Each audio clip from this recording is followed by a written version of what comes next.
বাবা মা সেই ফসলকে জগিয়ে রেখেছে বলে তারা আত্মীয় হয়েছে। জমি যদি ঠিক থাকে তাহলে পরবর্তী ছেলেমেয়েরা আবার ওখানে গিয়ে চাষ করতে পারে। হ্যাঁ, আর আমি জমিটাকে এমনি পঁচিশ করে ফেলে রেখে দিলাম, তাহলে আর চাষবাসের অবস্থা। তেমনি শাস্ত্র বলছে অবজানন্তি মাং মূঢ়া মানসিক কানমাস্তিতম পরম ভাব অজানন্ত মম ভূত মহেশ্বরম। হে অর্জুন, আমি যখন মনুষ্যরূপে অবতীর্ণ হয় তখন মূর্খেরা আমাকে অবজ্ঞা করে, আমাকে মানে না। মহাপ্রভু কলিযুগে প্রত্যেকটা দাঁড়ে দাঁড়িয়ে গিয়ে নাম করে বলেছেন, একবার হরিনাম বলো, একবার হরিনাম বলো। যেমন বাড়ি থেকে বাবা মারা যতদিন বাড়িতে থাকে তখন ছেলে বৌমা সংসারের মঙ্গলের জন্য তারা অনেক রকম কথা বলে, যে বৌমা এখন সন্ধ্যার সময় বাড়ি থেকে বেরিও না। তখন আমরা কি করি, আমাদের মনটা খারাপ হয়ে যায়, কিছুই জানে না, সন্ধ্যার সময় বেড়ালে কি যে হবে, বুড়া মানুষ খালি গল্প গল্প করছে। বৌমা এই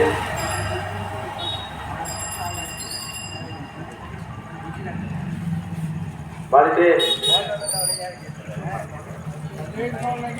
কাউকে না বলে যেতে হয় না, বাড়িতে আমি আছি, তোমার স্বামী রয়েছে, তাদেরকে বলে দিও।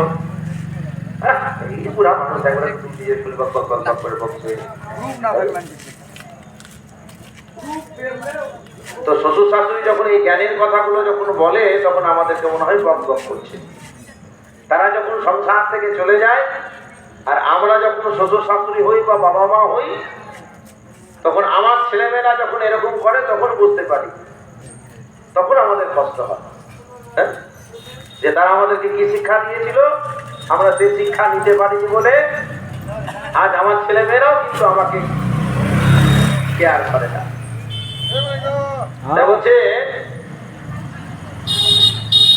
তখন আমরা অনুতপ্ত হই। যতদিন বাবা মা আমাদেরকে বলেন সংসারের মঙ্গলের জন্য এটা করো না, এটা করো, আমাদের তখন তাদেরকে আমরা সম্মান দিই না বা তার কথা বলি না। তারা যখন চলে যায় তখন সংসার যখন অমঙ্গলে পরিণত হয় তখন মনে হয় কেন শুনিনি তাদের কথা। তারা ঠিকই বলতেন সংসারের মঙ্গলের জন্য। তাই ভগবান এখানে এই কথাটাই বলছে, আমি যখন মনুষ্যরূপে অবতীর্ণ হই তখন মানুষের লোকেরা আমাকে মূর্খ লোকেরা আমাকে অবজ্ঞা করে। হ্যাঁ, আর আমি যে সমস্ত কিছু আমি সবার মধ্যে শ্রেষ্ঠ, তারা আমাকে মানতে চায় না, তারা গুরু মানতে চায় না, গুরুর প্রতি শ্রদ্ধা। আমি যখন চলে যাই তখন তারা অনুকৃষ্ট হয়, বাবা এই করতো, বাবা সেই করতো, বাবা এই করতো, সেই করতো। হ্যাঁ, আমার যখন বয়স, ধরুন আমি মাধ্যমিক পরীক্ষায় অনেকে পাস করলেন, মাধ্যমিক পরীক্ষা দিল। আমার যখন সময়, আমি যখন ট্রেনে উঠলাম, মাস্টারমশাই বলেছেন বাড়িতে ভালো হয় পড়াশোনা কর, বাড়ির বাবা মারা বলেছে ভালো করে পড়াশোনা কর, গুরুজনরা বলেছে, তখন কিন্তু শুনি। আর যখন পরীক্ষায় ভালো ফল হলো না, পরীক্ষায় যখন ভালো ফল না হয়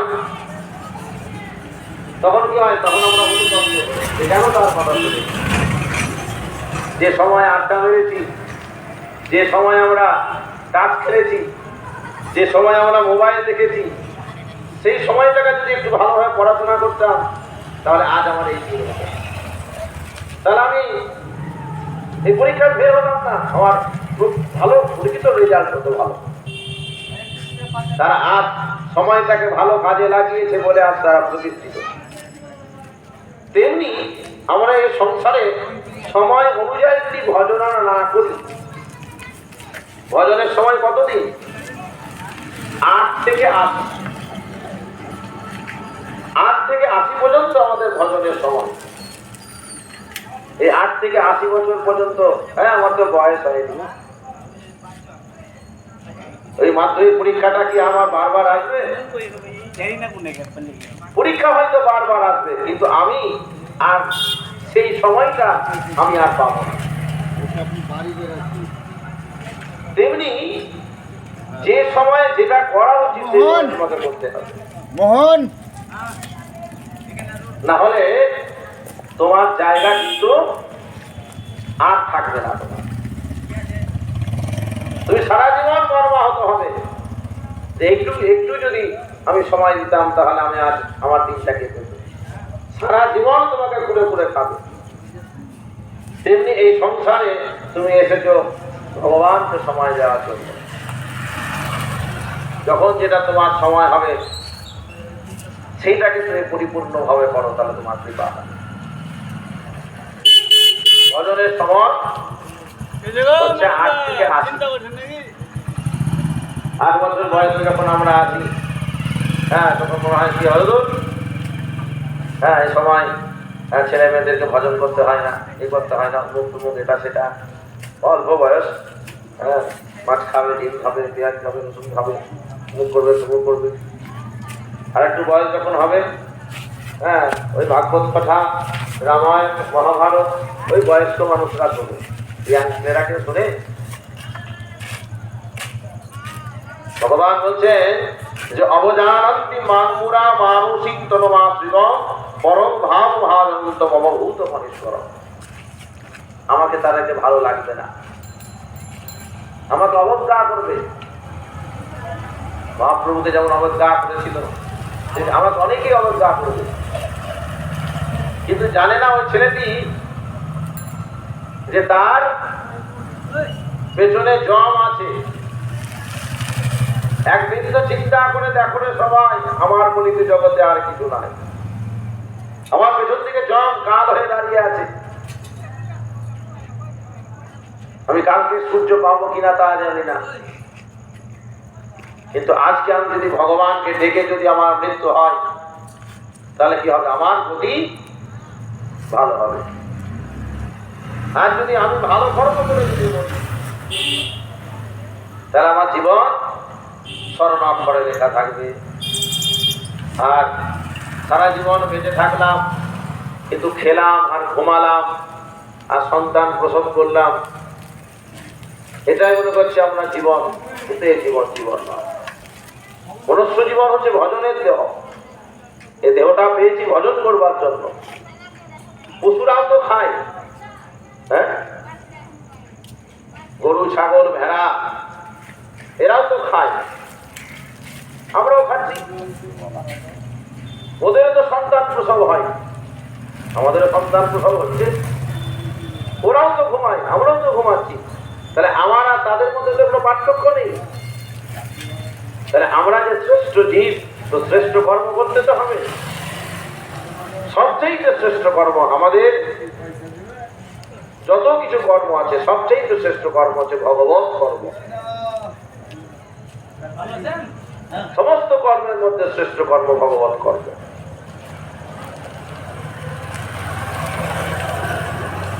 ভগবত কর্ম ছাড়া আমি যাই করব, আমার জীবন সব কিছু শেষ।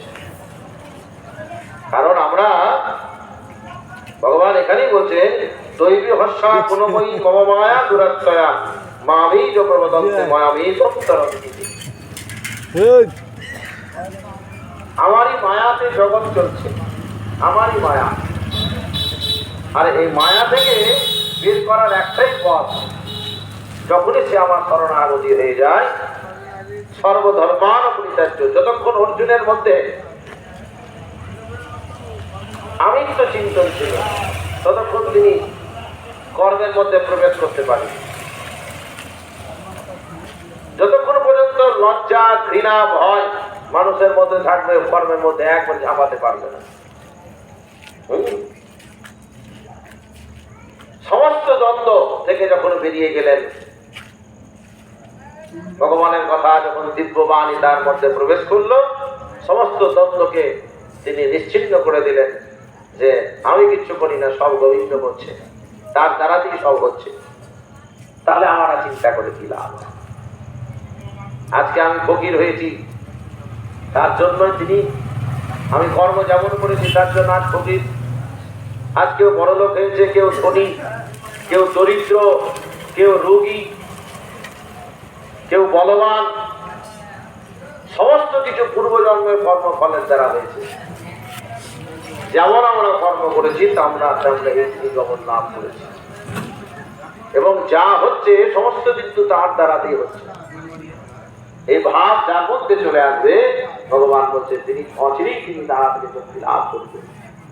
আর যদি এই ভাব যদি না আসে তাহলে কি হবে? মোঘা বা মোঘ কর্মরা মোঘজনা বিদিত রাক্ষসী মা সুরং সেই প্রকৃতি মহিষিতা। এইভাবে যারা মহাশূন্য হয়েছে তারা রাক্ষসী এবং অসুরী ভাবের প্রতি আকর্ষিত হয়। এই মহাশূন্য অবস্থায় তাদের মুক্তি লাভ আশা, তাদের সকাম কর্ম জ্ঞানের প্রয়াস সমস্তই ব্যর্থ হয়। ভগবান অর্জুনকে বলছেন যে এটাই হচ্ছে অসুরী ভাব। অসুরী ভাব কোনটা? যে আমার বাড়ি, আমার টাকা, আমার বিষয়, আমার সম্পত্তি, এই আমার করে তুমি যে সারা জীবন চলে যাচ্ছে, এগুলো তোমার নয়, সব কিছু আমার হচ্ছে। এই আমারটাই হচ্ছে মায়া। এই আমিত্বকে ত্যাগ যদি না করতে পারো তাহলে তুমি শান্তি পাবে না। তাই আমিত্ব ত্যাগের মূল মন্ত্র হচ্ছে তুমি আমাকে ভজন না করো। কৃষ্ণ নাম বড়ই নাম বড়য় মধুর, যে জন কৃষ্ণ ভজে সে বড় চতুর। তুমি কৃষ্ণ নামে একমাত্র পূর্ণ হবে। যে ভগবানের যত নাম করবে তার সমস্ত পাপ হরণ করে। তুমি যেভাবে করো সঙ্গ, তুমি যে একবার যদি ভক্ত সঙ্গ করে ফেলো তাহলে শেষের দিন পর্যন্ত তোমার ওই ভক্ত সঙ্গ তোমার কাজে লাগে, ওইভাবে তোমার উদ্ধার হবে। আমরা ছেলে মেয়েকে হয়তো ছোটবেলা থেকে হয়তো ভক্তের দিকে নিয়ে যাচ্ছি না, ছেলে মেয়েদেরকে বিদ্যা চর্চা দিচ্ছি, যে ভালো স্কুলে পড়াতে হবে, প্রত্যেক বাবা মা চায় ভালো স্কুলে পড়ানো। কিন্তু ভালো স্কুলে পড়ালাম আর ভালো খাবার দিলাম আর ভালো পোশাক দিলাম, হ্যাঁ খুব ভালো ভালো পোশাক পরালেন, ভালো খাবার দিলেন, কিন্তু ভালো শিক্ষা যদি না দেওয়া যায় তাহলে ছেলে মেয়েদের কাছ থেকে ভালো শিক্ষা আপনিও পাবেন। আপনি সন্তান মানুষ করছেন, সন্তানের কাছ থেকে সুখ পেতে গেলে ছোটবেলা থেকেই তোমাকে বলতে হবে যে বাবা আজকে স্কুলে যাচ্ছ, প্রথম দিন তোমার স্কুল, বাড়িতে তোমার ঠাকুর আছে টাকা প্রণাম করে যাও, বাড়িতে তোমার বাবা মা আছে প্রণাম করে যাও, বাড়িতে তোমার দাদু ঠাকুমা আছে প্রণাম করে যাও। হ্যাঁ, সংস্কার দিকে উচ্চতে। আমি ভালো খাবার দিলাম কিন্তু তাকে ভালো শিক্ষা দিলাম, ভগবান বলছে সে আমাকে লাভ করতে পারবে না, সে সুখী হতে পারবে না। সুখী সবাই হতে চায় কিন্তু সুখী হতে পারে না, কিছুর জন্য তার শিক্ষার অভাব। সঠিক শিক্ষা যদি ছোটবেলা থেকে যদি না দেওয়া যায় ছেলে মেয়েকে, তাহলে তার কাছ থেকে আমি কোনো ভালো কিছু আশা করতে পারি না।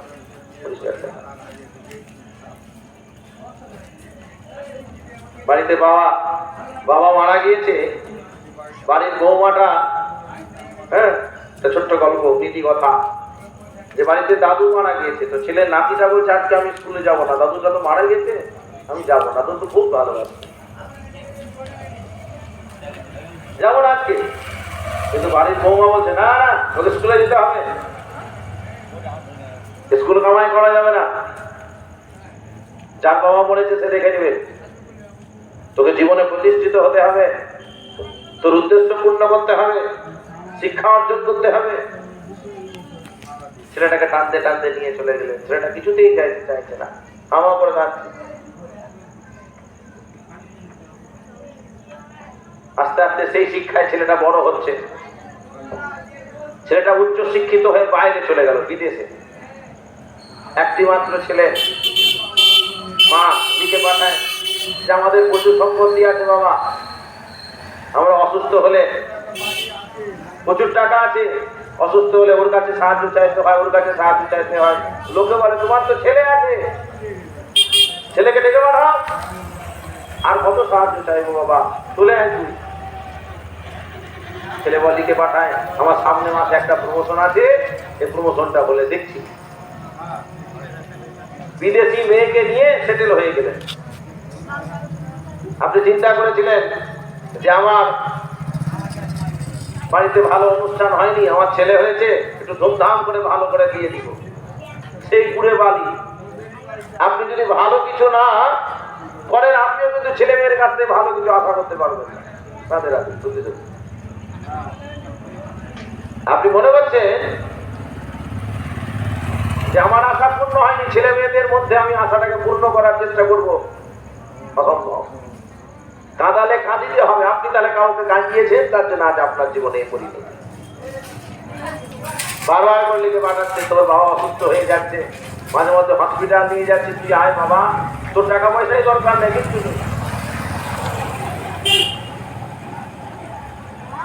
এমনি করতে করতে এমন একটা সময় এলো, বাবা মারা গিয়েছে, মা লিখে পাঠিয়েছে, দেখ বাবা তোর বাবা মারা গিয়েছে, মুখে আগুন আমি দিয়েছি, লোকে সবাই স্মৃতি করছে যে একটা মাত্র ছেলে থাকা সত্ত্বেও মুখে আগুন পেল না, বাবা শেষ কাজটুকু করতে আয়, তাহলে তার আত্মা শান্তি হবে। ছেলে দিকে পাঠাচ্ছে, সামনে মাসে এক বিরাট প্রমোশন আছে, লাস্ট প্রমোশন। মা আমি তোমাকে অনেক টাকা পাঠিয়ে দিচ্ছি, তুমি বাবার কাজ ধুমধাম করে করে দাও। কারণ ছোটবেলায় যখন দাদু মারা যায়, তুমি কি বলেছিলে? জীবনে প্রতিষ্ঠিত হতে হবে, শিক্ষা অর্জন করতে হবে। আমি প্রতিষ্ঠার জন্য ছুটছি মা। তুমি কি বলেছিল? যার বাবা মরেছে সে দেখে লেখা। তেমনি আজ আমিও বলছি, যার স্বামী মরেছে সে দেখে লেখা, আমি জীবনে প্রতিষ্ঠিত হচ্ছি। মা নিজে মাথা নত হয়ে হাওয়া করে কাঁদতে রাখলেন, কারণ তার জন্য দায়ী আমি। ছেলেকে ইংলিশ মিডিয়ামে পড়িয়েছি, নুডলস, চাউমিন, বার্গার খুব খাইয়েছি। আমার ছেলে চাউমিন ছাড়া খেতে ভালোবাসে না, আমার ছেলে বার্গার ছাড়া খেতে ভালোবাসে না। ভালো ভালো পোশাক পরিয়েছি, কিন্তু ভালো শিক্ষাটুকু দিতে পারিনি বলে আজ আমার ছেলের কাছে আমি শিক্ষা পেয়ে গেলাম। তাই ভগবান বলছেন যে মোঘাসা মোঘ পার্বনা মোঘ গানা বিজেদত রাক্ষসী মাসুরিং চৈব প্রকৃতিং মহিনিং সুবা। ওই অসুরি জ্ঞান তোমাকে বিনাশ করছে।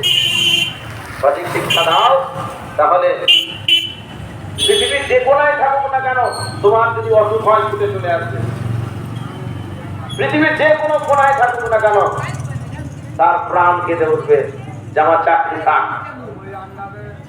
আমার ভগবত সেবা, এটাই হচ্ছে আমার ভগবত সেবা।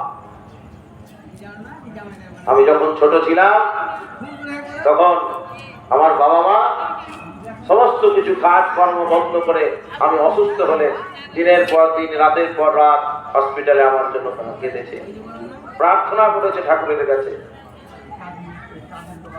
আজ আমি সুস্থ, তারা আজ অসুস্থ। আজ আমাকে তাদেরকে সময় দিতে হবে। তুমি মনে করছো আমার ছেলেটাকে মেসে পড়াচ্ছি, আমার ছেলেকে হোস্টেলে পড়াচ্ছি ছোট থেকে, এই মহাদেবনগরের পরিবেশ ভালো নয়, দুলিয়ানের পরিবেশ ভালো নয়, বহরমপুরের পরিবেশ ভালো, কলকাতার পরিবেশ ভালো। ছোটবেলা থেকে যত দূরে দূরে রাখবে, ভালোবাসাটা তত দূরে থাকবে। মৃত্যুর পর বলবে, বাবা তুমি তো দুলিয়ানে মরেছো, যে এক সকালে কাজ হয়ে যাক, আমি বহরমপুরের বাড়িতে কাজ করে দেবো।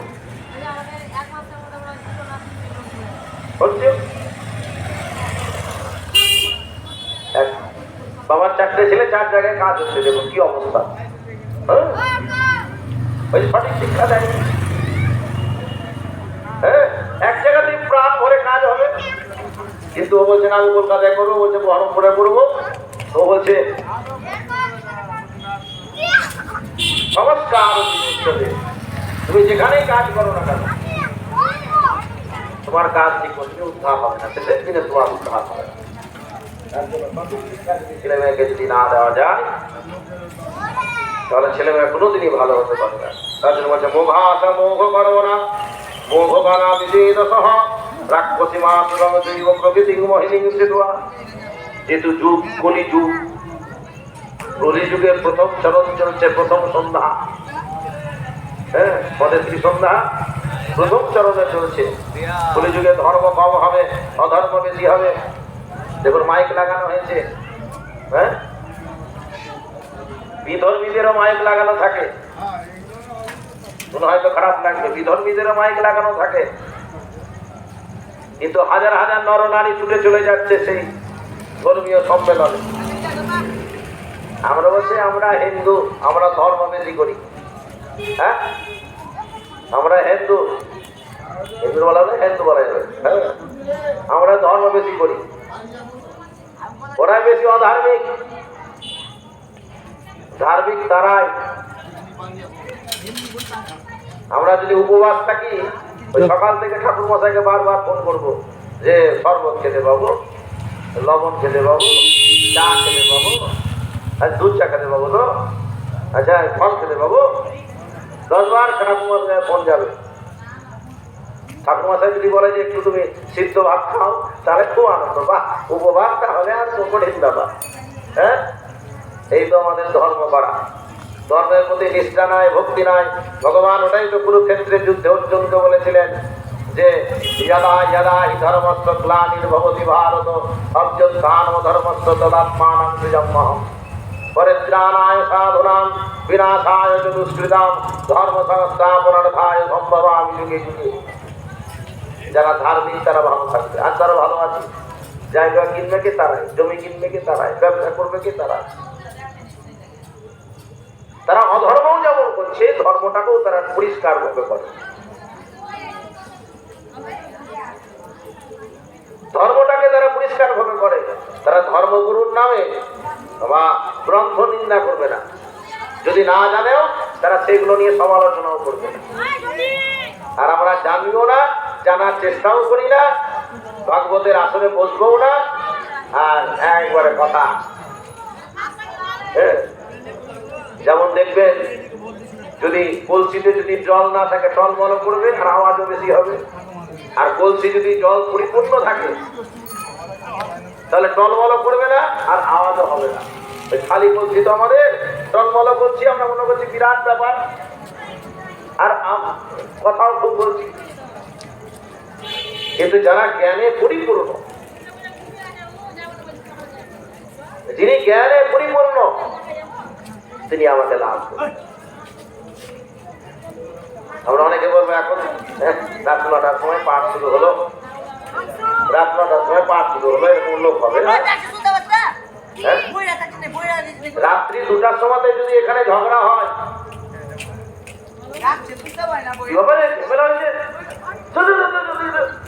কাউকে ডাকতে হবে না ঝগড়া করতে, একবার সবাই ছুটতে ছুটতে চলে যাবে। রাত 2টার সময় যদি ঝগড়া ঝগড়া শুনতে নেমন্তন্ন করতে হয় না, ঝগড়া শুনতে আপনার সময় লাগে না।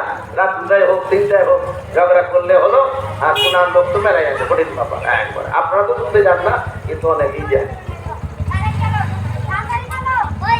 অধর্মের দিকে আমরা বেশি বেড়ে যাচ্ছি, তার জন্য আমাদের জাতিটা আস্তে আস্তে পড়ে যাচ্ছে। আমাদের জাতির বাড়বাড়ন্ত ছিল একদিন, সব বাড়ছে, বাড়ি বাড়ছে, গাড়ি বাড়ছে, কিন্তু ধর্মীয় সচেতনতার অভাবে আজ আমরা বিনাশের দিকে চলে যাই। তাদের বাড়বাড়ন্ত কেন? তাদের ধর্মীয় রীতিনীতি ঠিক আছে, ছোটবেলা থেকে বলছে ধর্মীয় জায়গায় যেতে হবে। আমার ছেলেটাকে বলবো না, আমি আমার বলছি আমার ছেলেটা প্রণাম করে না আমাকে, আমার ছেলে আমাকে শ্রদ্ধা করে না। তুমি কি কোনোদিন শিখিয়েছো বাবা তোমার মাসিকের পরীক্ষা, আজকে ঠাকুর ঘরে কিন্তু প্রণাম করো, বাড়িতে দাদু ঠাকুমা আছে প্রণাম করো। তুমি তো তাদের কাছ থেকে টেনে টেনে নিয়ে আসবে। আরো দাদু ঠাকুমা ওই ঠাকুরের কাছে গেলে ছেলেটা হয়তো সন্ন্যাসী হয়ে যাবে, মাছ মাংস ছেড়ে দিবে। দাদু ঠাকুমার কাছে গেলে ছেলেটা খারাপ হয়ে যাবে। আপনার জন্য আমার ছেলেটা খারাপ হলো। ওই দেবতাকে প্রণাম করার পর, ওই দাদু ঠাকুমাকে প্রণাম করার পর ওই বাচ্চাটার মনে কিন্তু বিবেক জাগবে যে আমার বাবা মা কি দোষ করেছে, তাকে একটু প্রণাম করি। আপনাকে প্রণাম করার কথা আর বলতে হবে না, ও নিজেই সে প্রণাম অভ্যাসটা আপনি শেখান, তবেই তো। তাই ভগবান বলছে যে এই রাক্ষসী মায়ায় সর্বনাশ হবে জীবের। সে মনে করছে আমি খুব ভালো আছি। হ্যাঁ, মনমনা ভগবত ভক্ত মহাজাতি নমস্কুরু মামে বৈশাখী যুক্ত মামৎমং মৎপরায়ণ। তাই বলছি, হে অর্জুন, তুমি আমার কথা শোনো, আমি তোমাকে উদ্ধার করব। এ জগতে উদ্ধার করার আমাদের কেউ নেই, বিপদে পথে নিয়ে যাওয়ার অনেকেই আছে। কারণ জগৎ চলছে, জগৎটা কার? জগৎ টাকা। জগৎকে যদি টাকা দিই তাহলে সম্পর্ক ঠিক আছে। ভাই যতদিন বোনকে দিবে, আমার মতো দাদাকে বলে, আমার দাদা যতদিন দিবে ততদিন গৌরব। হ্যাঁ, আমার মতো বাবা হয় না। ওই যে বাবা প্রত্যেক দিন ব্যাগ ব্যাগ করে বাজার নিয়ে আসছে, হ্যাঁ, এখনো কর্ম করছে, সংসারের ঝাড়ি টানছে, আমার মতো বাবা হয় না, আমার মতো শ্বশুর হয় না, আমার মতো শাশুড়ি হয় না। যতদিন সংসারকে দিতে পারবে ততদিন ভালো, না দিতে পারলে তাই ভগবান বলছেন যে অহং সর্বস্ব প্রভাবমত্ত সর্বং প্রবর্ততে ইতি মত্তা ভজন্তে মাং বহুধা ভাব সমন্বিতা। এই জগতের উৎস আমি, তাই আমার কথা শোনো, আমার কথা ভক্তি সহকারে ভজনা করো, তাহলে তুমি অচিরেই তুমি এই কর্মবন্ধন থেকে মুক্তি পাবে, আর তুমি শান্তি পাবে। আর তোমার দেহটা যদি ভজনের দেহ যদি না হয়, তাহলে অন্তিমে তোমার দেহটাও কিন্তু সব কাজে লাগবে। হ্যাঁ, আমরা দেখতে পাই মাঝে মধ্যে দুর্ঘটনা হয়, বাসে ট্রেনে, ওই সব দেহগুলো কি হয়, সব কাজে লাগে না। তাদের মৃত্যুটা ভালো হলো। জন্মটা যেমন আমরা এসি ঘরে হচ্ছে, এখন হসপিটালে এসি করেছে, হ্যাঁ, জন্মটা যেমন এসি ঘরে হচ্ছে, মৃত্যুটাও যদি ভালো জায়গায় হয় তাহলে তো জীবন সার্থক করা হলো। ভালো খেলাম, ভালো ঘুমালাম, ভালো জায়গায় থাকলাম, মৃত্যুটা হলো আমার বাসের ট্রেনে, মিউনিসিপালিটির ট্রেনে, তাহলে আমার জীবনটা তো বেকার। আমরা বলি না যা শেষ ভালো না সব ভালো। এমনি একটা সময় কুরুক্ষেত্রের যুদ্ধের শেষে অর্জুন আমার গোবিন্দকে বলছেন যে হে গোবিন্দ, আমি সবাইকে তো মানলাম, আমার অপরাধ হয়ে গেছে। শুনেছি গঙ্গা স্নান করলে অপরাধ দূর হবে। ধরো দুজনে বলে গঙ্গা স্নান করে, ভগবান মনে মনে চিন্তা করছে, তুমি মানলে, আমি সব করেছি আর তুমি মানলে। ভগবানের সুদর্শন চক্রটা সবার মস্তক ছেদন করলেন, আর অর্জুনের তীরটা ছিল উপলক্ষ।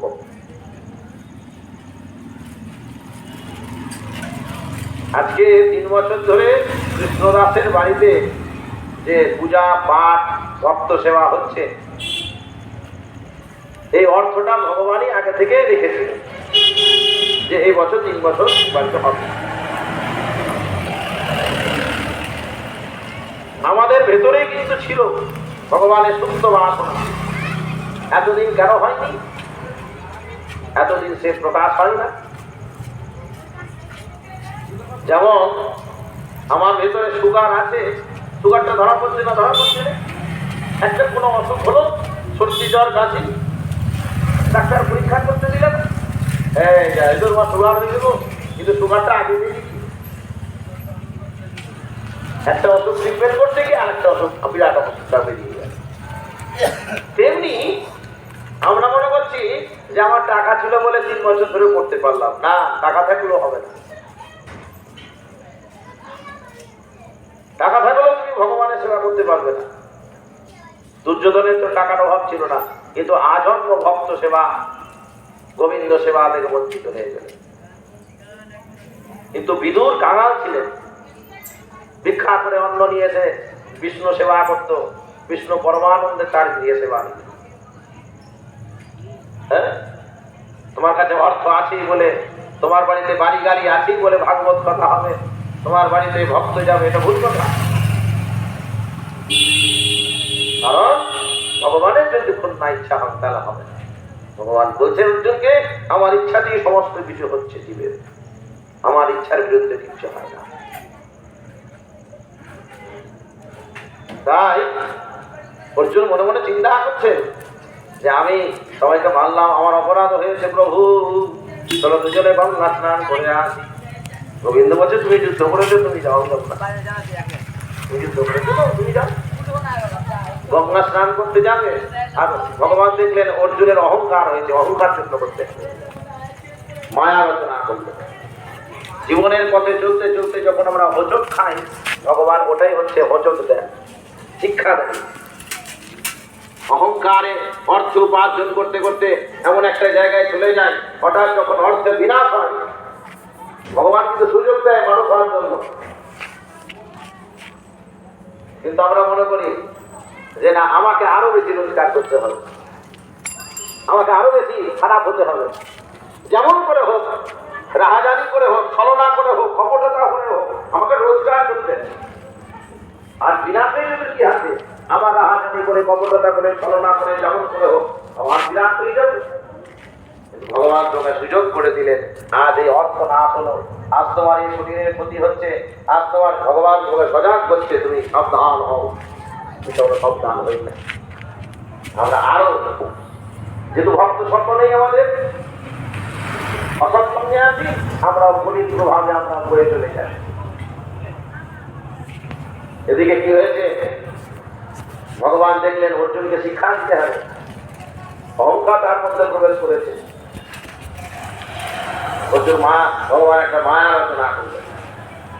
গঙ্গা স্নান করতে যেমনই যাবে, গঙ্গার ধার দিয়ে একটা মরা বেঁধে চলে যাচ্ছে। দুটো শেয়ালে যুক্তি করছে, একটা শক্তিশালী শেয়াল আর একটা রুগ্ন শেয়াল। শক্তিশালী শেয়াল মানে একটু বয়স কম, রুগ্ন শেয়াল বয়স হয়ে গিয়েছে। শক্তিশালী শেয়ালটাকে রুগ্ন শেয়াল বলছে, দাদু ভাই, ওই মরাটাকে নিয়ে এসো, আমরা সেবা করবো আজকে। অর্জুন কিন্তু শুনতে লাগলেন। তিনি এত বড় ব্যক্তিত্ব সম্পন্ন লোক ছিলেন, পশুদের ভাষাও বুঝতে পারতেন। ভগবানের কথা হবে না কেন? ভগবানের সঙ্গে যার ভাব, তার তো কিছু থাকবেই বিরাট পশু, পশুদের ভাষাও বুঝতে পারতেন। কি হলো?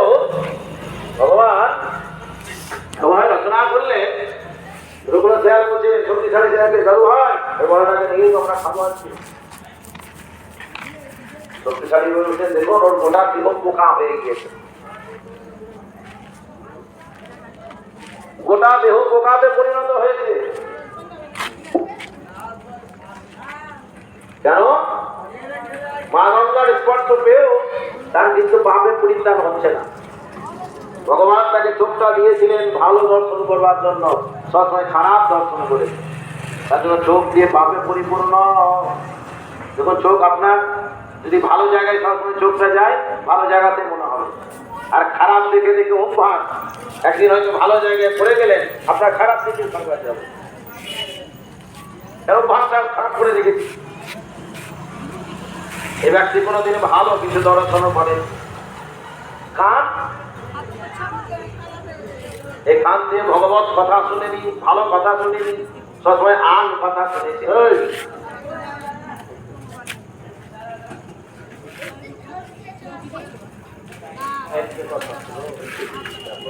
পাঠটা হোক, তারপর তোমাদের পাঠ শুনবো। একজনকে দেখেছো, হ্যাঁ, তোমাকে যখন ডাকবো তোমাকে শুনবো। হ্যাঁ, এ ব্যক্তি কোনোদিন ভালো কথা শুনিনি। দেখবে যারা ভালো কথা শুনতে ভালো লাগবে না, এই যে ভালো লাগে না, আর ভালো কথার লোক দেখুন, ভালো কথার আসল লোক পাওয়া যাচ্ছে না। বুঝলে, আমরা আজকাল জ্ঞান দেওয়ার লোক না, বাবা জ্ঞান শোনার লোক আজকে।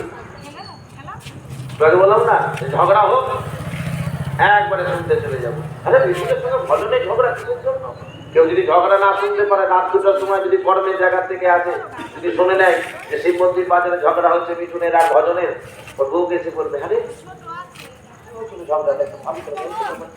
কত ব্যাকুলতা শোনা শুনতে পাই, বলো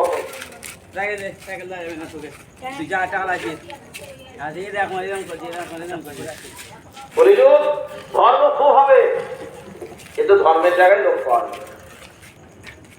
হ্যাঁ, ভগবান এমন মায়া রচনা করলে, এই ব্যক্তি কানে দিয়ে ভালো কথা শুনেনি, শুধু আন কথা শুনেছেন। এ ব্যক্তি নাক দিয়ে ভালো গন্ধ শুকেনি, খারাপ গন্ধ শুকেছে। ভগবানের প্রসাদের গন্ধ যখন আসে তখন প্রাণ মরে যায়, ঠাকুর কত তোমার প্রসাদ খাবে। আর যারা অখাদ্য কুখাদ্য খেতে অভ্যাস, আমি কত হবে না, একেবারে চিরাচিরি করবো। হ্যাঁ, তুমি যেমন ছিটছ তোমাকেও ছিঁড়বে উপর কাছে।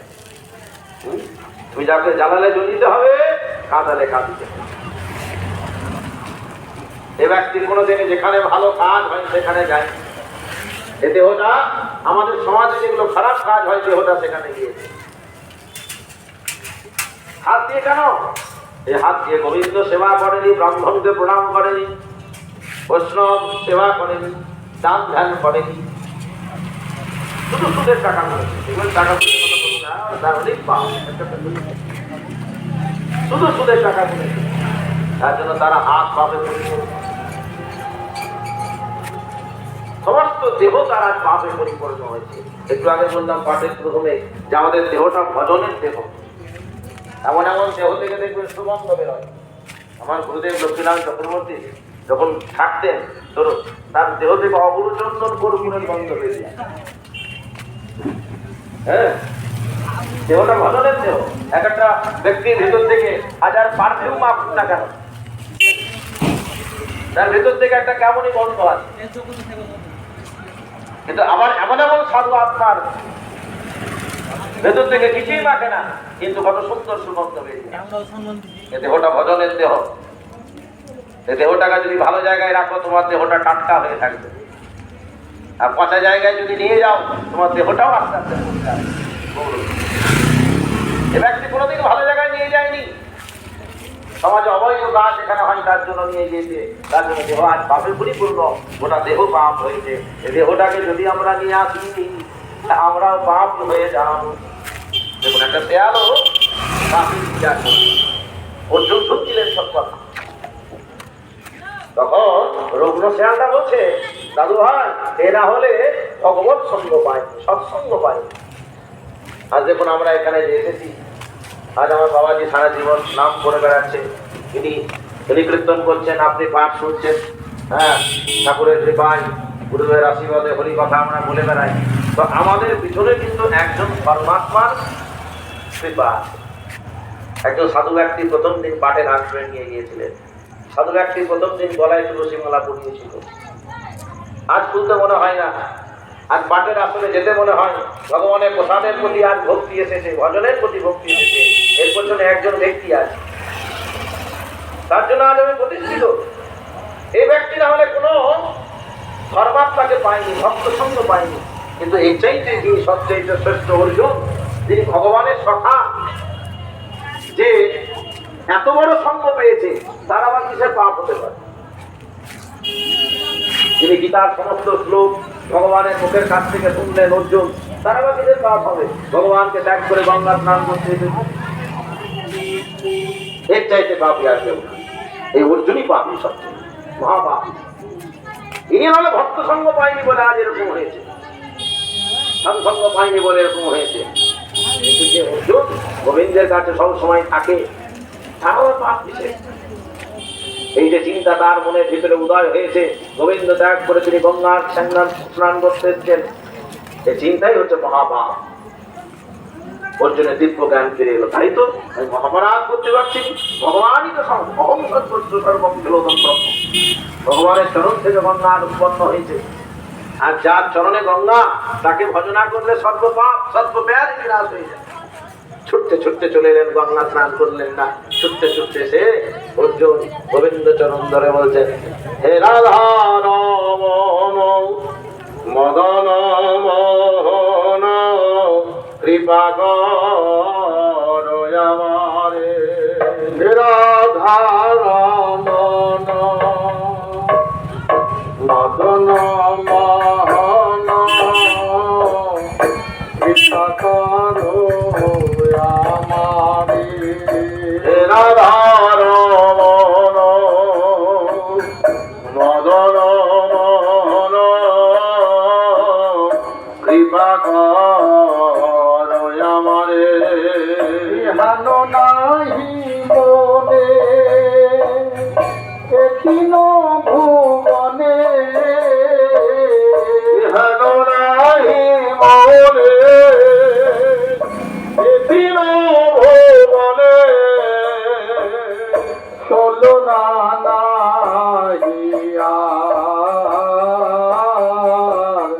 তুলনা নাহি আর। তুমি ছাড়াই আমার আর কে আছে, তুমি ছাড়াই আমার আর কে আছে, হে আমার রাধার মন, তুমি ছাড়াই আমার আর কে আছে, হে আমার রাধার মন, তুমি ছাড়াই আমার আর কে আছে, জগৎ মাঝারে তুমি ছাড়াই আমার আর কে আছে, এই জগৎ মাঝারে তুমি ছাড়াই আমার আর কে আছে, হে আমার প্রাণবল্লভ, তুমি ছাড়াই আমার আর কে আছে, হে আমার প্রাণবল্লভ,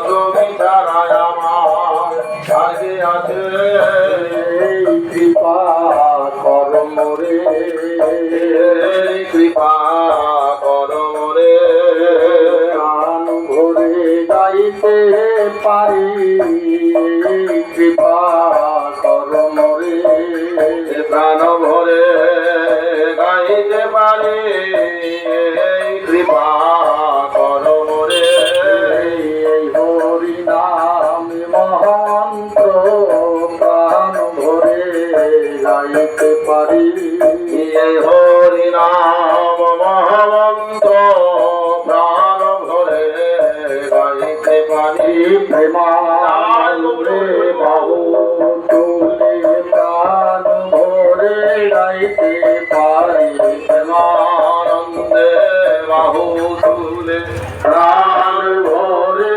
গাইতে পারি, ওই রাধার মন মদন মোহন কৃপা কর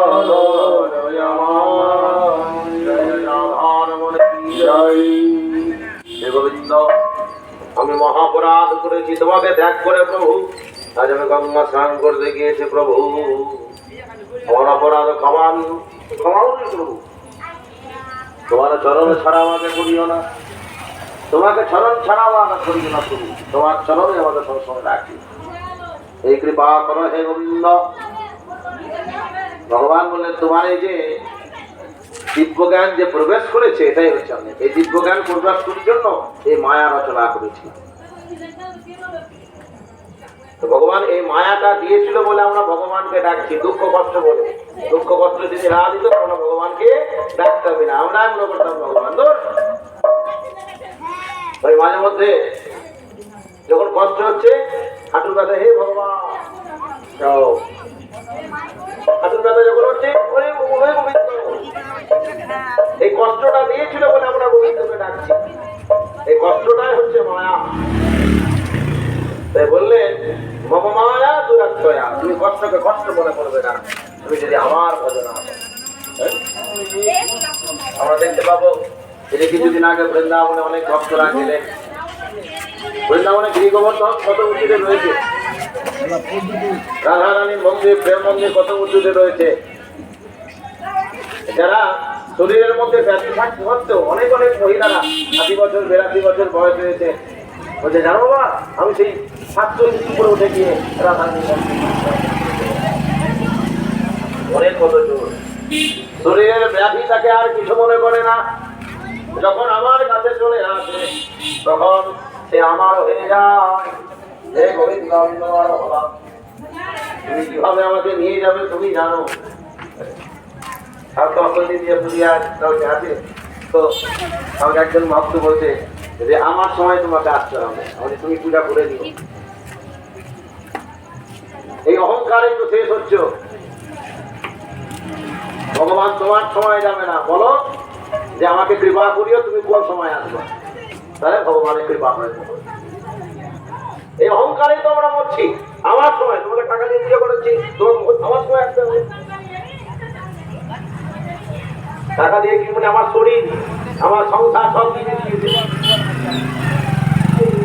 মনে করছে শাস্ত্রটাই বলছে ধর্মগুরু আর একটা যে কোনো চাকরকে তুমি যখন নিজের মনে করবে ওই চাকর আর ধর্মগুরু সমান, তাহলে তোমার ব্যাস বিনা বিনাশে দেখে যাচ্ছে। একটা চাকরকেও আমরা যখন বলি তাহলে সমঝোতা বলতে হবে, বাবা তুই ঠিক মতো আছিস সময়, সামান্য একটু টাকা দিয়ে যে তার সবার শর্ট শরীর তা কিনে নিয়েছি তা নয়।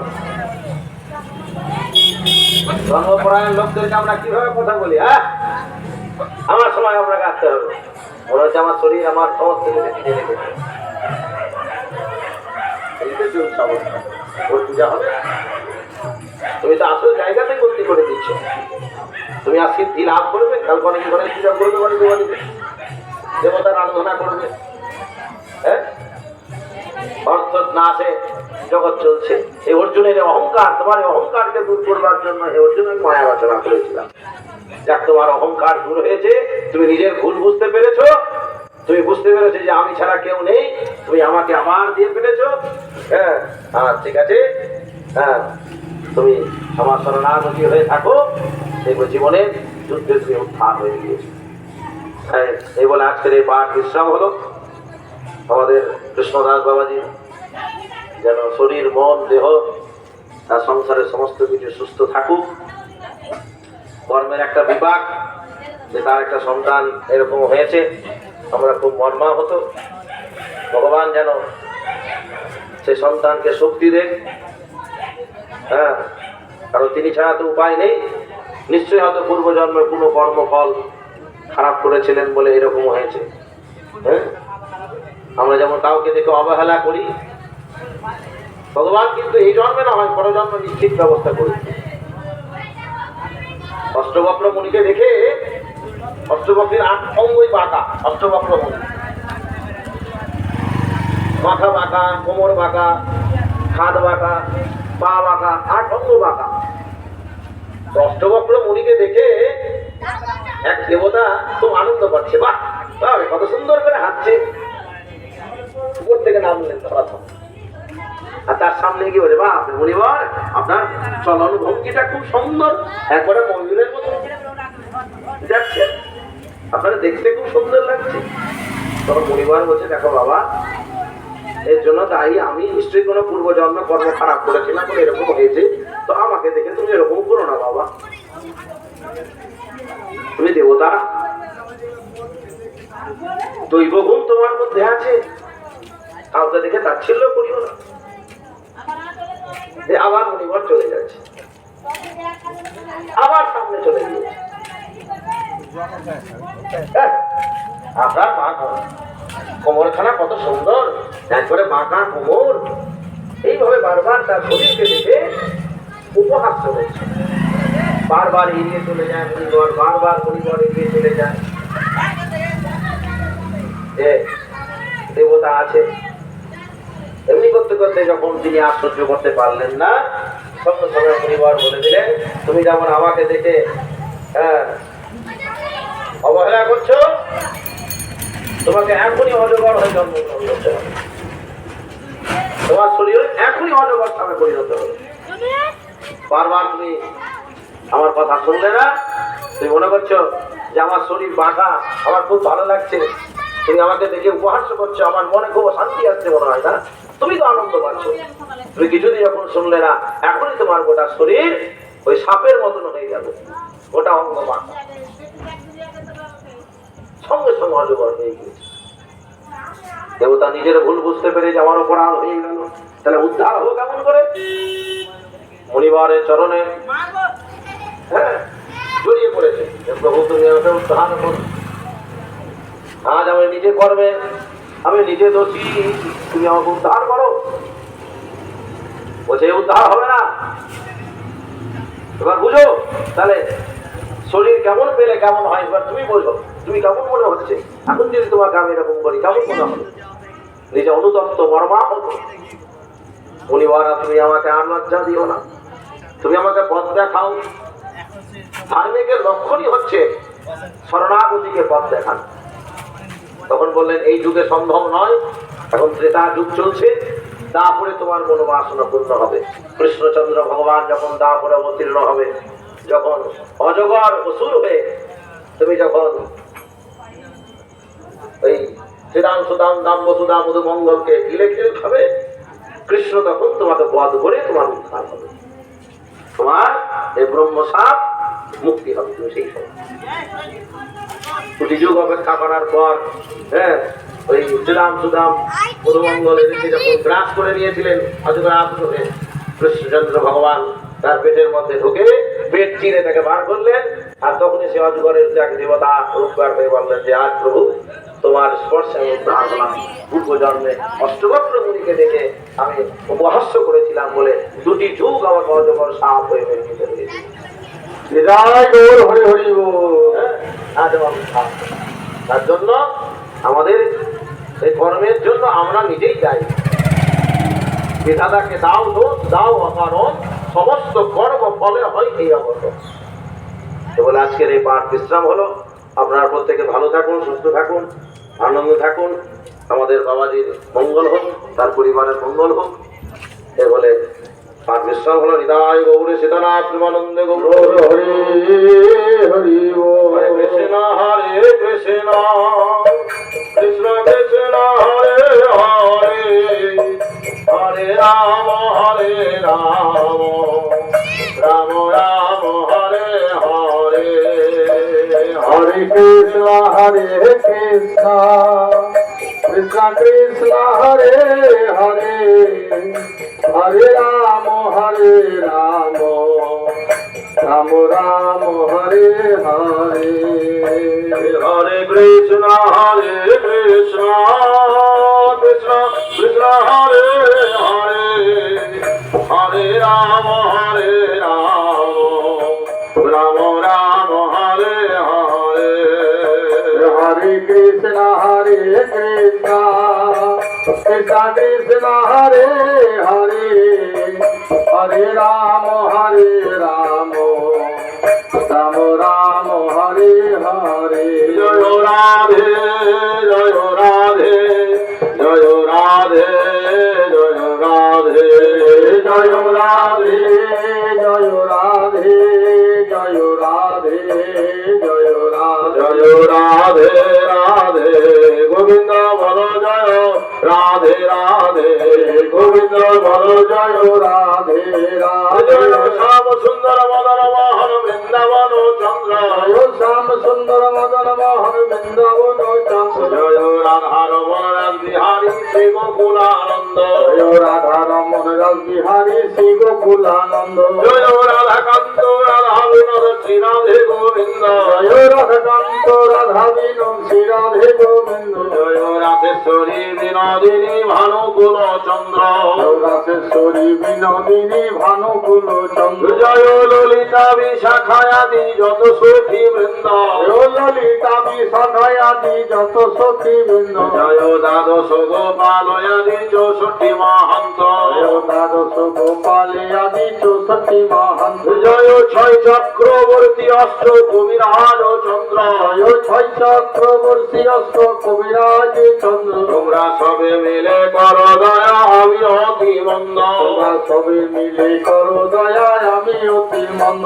আমি ব্যাকুল প্রাণে গাইতে পারি জয় রাধে গোবিন্দ, আমি ব্যাকুল প্রাণে গাইতে পারি জয় রাধে গোবিন্দ। জয় রাধে রাধে গোবিন্দ বল জয় রাধে রাধে গোবিন্দ বল জয় রাধে রাধে জয় রাধে জয় রাধে জয় রাধে জয় রাধে। নিতাই গৌর হরি বল হরি বল হরি বল হরি বল হরি বল হরি বল হরি বল হরি বল। নিতাই গৌর হরি বল হরি বল হরি বল হরি।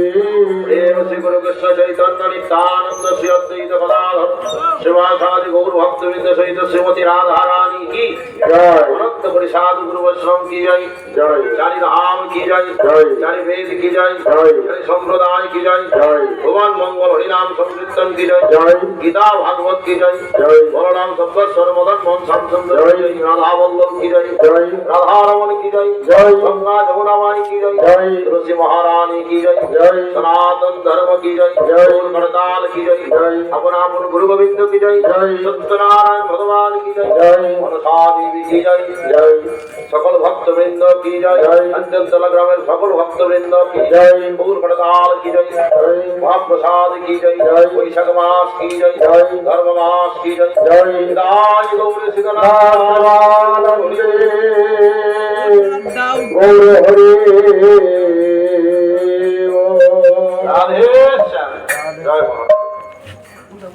मंत्रहीनां किराहीनां भक्तिहीनां जनार्दनां यदक्षरं परिभ्रष्टं मात्राहि ऐ यशोदा